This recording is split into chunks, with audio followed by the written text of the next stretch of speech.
এই যে লমালমে লাগি থকা ৰসাল ফলবিধ সকলোৱে হয়তো চিনি পাইছে। যিসকলে চিনি পোৱা নাই তেখেতলোকক জনাওঁ যে ফলবিধৰ নাম জামু। স্থানীয় ভাষাত ইয়াক কলিজামু বুলি কয়।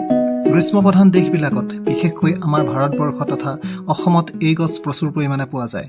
জুন জুলাই মাহত ইয়াৰ ফল পকে আৰু খুব কম সময়ৰ ভিতৰতে ইয়াৰ ফলবিলাক পকি সৰি শেষ হয়।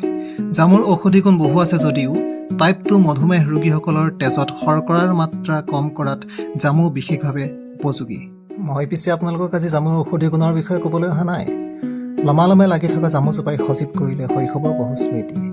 জুন জুলাই মাহৰ ভৰ দুপৰীয়া লগৰীয়াৰ লগত ঘৰৰ পৰা মনে মনে আহি গছত উঠি কম লেটেকু পনিয়ল আৰু জামু খোৱা নাছিলোঁ।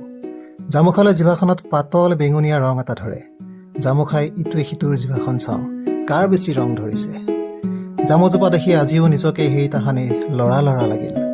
লপককৈ জামুজোপাত উঠি মুখত দুটামান ভৰাই ল'লোঁ। আপোনালোক আছেই নহয়? মই পিছে এতিয়া জামু খাই লওঁ দেই। আপোনালোকক পাছত লগ পাম। বাই।